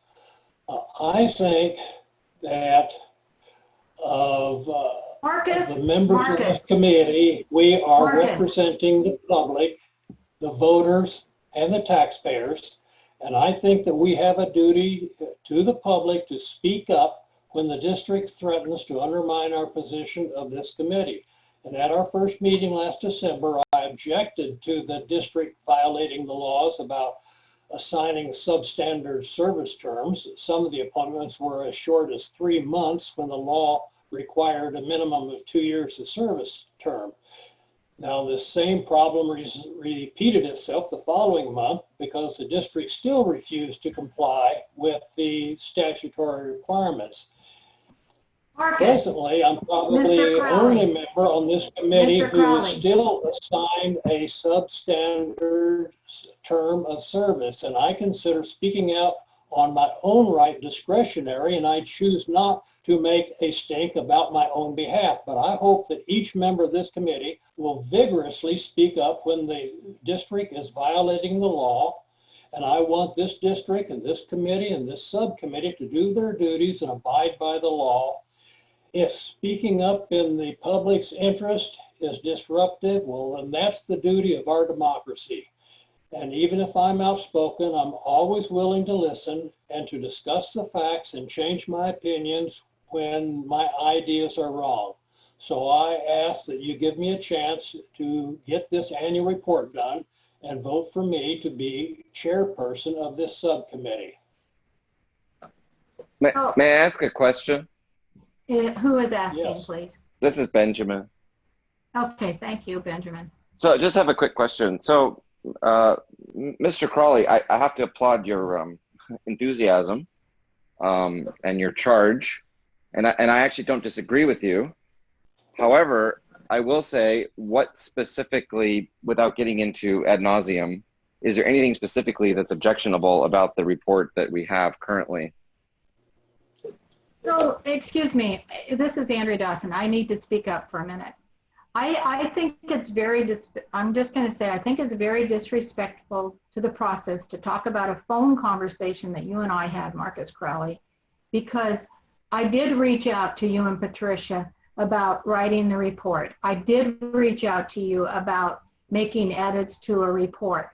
And furthermore, it is improper decorum to reach out to all the committee members through an email about this evening's meeting. Actually, it's edging on lobbying through the Brown Act. So I think that we have to like basically settle down and decide how we're going to move forward to write a report that the majority of us can agree on. We don't all have to agree on it, but the majority of us have to agree on how we're going to write the report and what we're going to say in the report and how we're going to tell the story of that the auditor's report said that the district is in compliance, because that is the crux of it. The audit report for 2018 and 19 said that the district is in compliance. So how we get there is got to be the discussion. I think it's very disrespectful, and we're getting down into something that should not be part of a public meeting to talk about phone conversations. You and I were the committee, along with one other person, and we couldn't get that third person. And I'm not, it's no disrespect to Patricia Ellis. Like I said, I don't know why she hasn't participated, but I certainly would appreciate her participation, or we will do this in a different way. We will form another committee and do it in a public meeting, but we have to find a way to bring drafts to the meeting so we can get this report written. That's our charge. And since the first report, the old report was not the intention of the discussion this evening. And I told you that on Sunday night. And I'll leave it at that. But basically, the report needs to speak to whether they were in compliance in 2018 and 19. That is the charge of our committee. Whether we want to tell the story of what is being presented to us for Measure G is subjective. I agree with that. So Marcus, you can say something, but please don't get into the tit for tat stuff. I move that I be elected the chairman of the subcommittee. Do I hear a second? Okay. You're self-nominating, okay, and so I will self-nominate that I am the chair of the committee, and then we will take a vote on either one. Or the other way we could do this is we could become a committee, everyone that's on this conversation this evening. Mr. Scott, let me just Well- lay out the rules and then you can comment, okay? If that's okay. So the other way we could do this is we could all be on the committee. Those who have basically signed on tonight, there's 5 of us, okay? We can all be on the committee and we will have a public meeting to discuss the report. I think it's not the most productive way to do things. So we have to be a committee of 3 and we have to have a real commitment to have a meeting and at this point, we can't sit down at a table like I'm used to doing. We have to do it through conference call and email. Yes. My apologies for interrupting, but it's 6:59 right now. I believe we should entertain a motion to extend the meeting. Please, let's do for 15 minutes. Is that okay with everyone? Okay. Yeah. Yes. Okay. I say yes. No. I saw Mr. Okay. Crowley nodding and I saw Mr. Jenkins nodding. I heard Mr. Herbert and Mr. Scott. Mr. you had said Scott Yes, I said yes. Yeah, I said yes as well. and Great. Scott? Thank you. It's Okay, great. unanimous. So We'll now, extend. now I'd like to hear from you, Mr. Scott. Thank you. So yeah, again, I'm being respectful with the fact that this is my first meeting. I don't know all the protocols and personalities. So, but in other boards that I've been on, what I have seen is usually a committee forms, and then of those 3 people, since they're going to be working together, then there's some sort of election or agreement about who's going to be the lead on it. When I was part of the Oakland Budget Advisory Committee, I mean, usually these reports are also presented. I don't know how this one is done, but somebody has to take the lead to actually do the presentation as well. So whether you call them a chair or lead or whatever, but it's really for coordination purposes only, and for some direction. I guess, one of the feelings I'm getting is it's really to put the stamp on the report, and the stamp has to be all 5 or 6 members of us, not the chairs. So, I think it's a delicate dance. We're all representing different constituencies. But yes, typically, and if somebody's not going to show up and do the work, then they should politely excuse themselves so that somebody else can. Because it does need to be done. The other thing about the report that I'm feeling is there may not be black and white, but I think there's a lot of suggestions that could be done just based on what I've heard tonight. I think Mr. Crowley presented some great suggestions, guidelines that aren't necessarily have to be followed, but are things to consider. And I think even staff has acknowledged that some of those ideas were good, and should be part of the balance of how decisions are made. So I guess I would caution that this report shouldn't be, quote unquote, black and white, but should also have helpful suggestions for the district to use when there is an area of what's the word for it, of disagreement about compliance. So that's all I have to say. Sure. Okay, so I'd like to recognize Kevin Jenkins. So a couple of questions. Are there substantive differences between reports that Commissioner Crowley wants to report and Chair Dawson? Second, I volunteer to be on the committee. And if there are substantive issues, is it possible that we can bring those issues back to the full body and then just take a vote on them and do it that way? Because I don't really think there's a need for this to be this difficult. I appreciate your comments, Kevin. So and if you're volunteering to be on the committee, I appreciate that. And I actually would actually nominate, if we feel like we need ad hoc chair, because this is an ad hoc committee. It's not necessarily a standing committee because it may be, and we could get into the minutia of that. But anyway, it's a committee to write this year's report, okay? So we could feed our report ideas and comments to you, and you can get back to Marcus and I if we decide the three of us are the committee, and that way we don't have to do it in a public forum. And the only reason not to do it in a public forum is basically it's going to take a lot longer. You know, particularly we're on this Zoom, and so it's just becomes more of a complication. And so, I don't know your thoughts on that, Kevin. I'm nominating you to be the lead on the committee. I'm fine with whatever the group decides. I'm fine.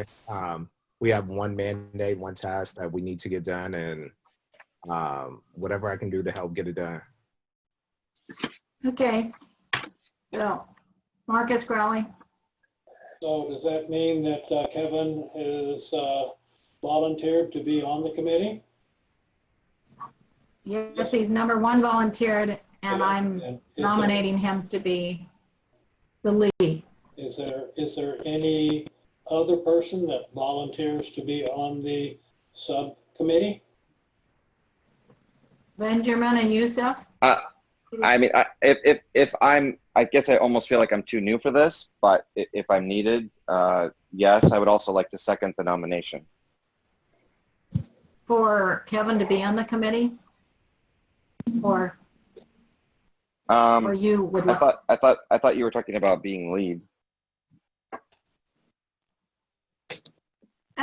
The thing is, 3 people can be on the committee, because if 4 people are on the committee, it becomes a public meeting because we're a quorum of the group. I believe that Mr. Scott was seconding your nomination of Mr. Jenkins as the subcommittee chair, if I understood that correctly. Yes, that's Okay. exactly, yes. Okay, that sounds good. All right, so would we like to vote on that? And what are we voting on? What exactly are we voting on? The committee is newly formed this evening, and it includes yourself, Marcus Crowley, Kevin Jenkins is the lead, the chair, we can call it chair, and myself, Andrea Dawson, to write the report. No, second? Okay, we should vote on that. Mark Johnson, can we vote? Yeah, I do have one question, and that is, are we assigning Kevin Jenkins the chair, or is he just the lead on making sure that all of us get together? He is. I'm not sure it's and or. Yeah, I would agree with you. Okay. I think that's parsing things a little too close, in my opinion. I agree with you. Okay. We're going to have the way I see it happening, Marcus Crowley, is that we're going to have a conference call and decide what the body of the we're going to work through this and decide what the report should look like, what should be in the body of the report, and then write the report. Right, okay. So to be, I don't know if, well, besides voting on this, so I apologize if there's this, now we're moving into discussion, but I think one of the things is having input from the overall committee as to the format. So, what has been done well, what could be done better, suggestions for improvement, and then obviously where things have, completely not been in compliance, if any.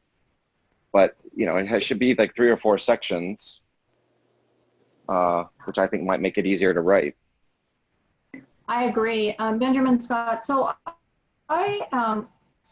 there's many examples of reports from other school districts that you can look up, and I think that we can lead you to just read. It's not a violation of the Brown Act to give you examples, But one example is actually Michael Mills' report that he wrote in 2016. And that was the last report written for the Peralta School District. And that was the last report that was written. And you can go on the website and look at it. He was the chair of both the parcel tax and the bond measure were one committee. And I actually talked to him on the phone last week about why there weren't reports written for the subsequent years up until now. And he said to me, frankly, they were very concerned about what was happening with the parcel tax, but not with the bond measure program dollars. So that they never wrote a report. Instead, he represented the committee and went in front of the school district board and shared their concerns about what was not right about the parcel tax. I don't want to put any words or take any words in and out of my 15-minute conversation with him, but basically that's what he said to me. So when you go back and look at his report, you will see that it's a glowing report, really. And so my experience has been that we want to write a report that we can look into the future and say what we see is good or bad coming, but clearly we want to say whether they were in compliance on 2018 and 19. That is the role of our committee to the taxpayers. So I think I would like to include you, but you know, I feel like what my experience has been on 10 years of being in this committee and being involved in other school districts and is that these reports don't actually, they're harder to write than you think, and they don't get written, and they're supposed to be the facts and not be subjective. So I would like to see if we can get to that point. Okay. So Yusuf, do you have any comments? No, I mean, I think we should just move to approve Kevin and the subcommittee and the main agenda for tonight too at this point. Okay, sounds great. All right. So I'd like to move that we call a vote for that and reconvene a new subcommittee. Sounds good. Okay. All right. I second your motion. All right. So, Mark? Roll call, Mr. Crawley, Yes. Mr. Herbert, Yes. Mr. Scott, Aye. Mr. Jenkins, Yes. and Ms. Dawson. Yes. Motion carries. Okay, so I think the next steps is we'll circle email and decide when we can get on a conference call and start the process and hopefully get this done in the next month, because I know that the new chancellor is anxious to get this in front of the school board, and I'm anxious to get this all behind us too, so we can move on to hearing more about finalizing spending on Measure A and on to the Measure G, which I'm not sure what the timeline is of actually getting that audit, but I know that the district is, after their books close, actually they closed yesterday. So they'll be looking to do a audit of the bond program, and we should probably get a report by the 1st of next year at the latest. And it may even be this fall, but generally speaking, school districts and college districts follow the same timeline of doing their final reports after the 1st of the year. So that's what I'm thinking the timeline is. And Vice Chancellor Walters had to leave us, so she cannot speak to that this evening. Okay? So with that, do we have any public speakers on this item? No public speakers in the room. Okay. So I think we're going to have to schedule another meeting, and I know we're getting, once again, on the time frame of actually getting cut off on this meeting. But agreeable, Kevin, for you to reach out to Marcus and I and schedule a meeting? Yes, that works for me. Thank you. That sounds great. Okay. Madam And Chair. so then we have the other, yes. I was just going to say I am available as an option if you'd like me to arrange a Zoom meeting and do a share screen. I can help with that, but if you prefer to keep it just within the committee, that's totally fine as well. Okay. Thank you. Thank you very much for that help. And so, you know, we're going to get cut off. We could discuss new business items, but at this point, I think if there's a new business item that folks want to put forward for the October 14th meeting, we can do that offline. And the other thing is we will be having another meeting before that to basically review and approve, hopefully, what will be the annual report and put it before the board. Okay, does that sound right? Okay. All right, I think we have like 1 minute and the meeting, we might get cut off, correct? Not by technology, Oh, just by okay. fatigue. Okay, well, you know, take care and be safe. And does anyone else have other comments? I just wanted to say thank you, everybody, for your approval of having me on the board, and I hope I can add some benefit. Yes, So thank we're you. very happy to have you. Okay. Okay. Absolutely. Thank you all so much. Take care and good evening. Thank you all. The meeting was adjourned at 7:15 by Chair Dawson. Thank you. Good night. Okay. Thank you. Good night. Good night. And everybody. Good night.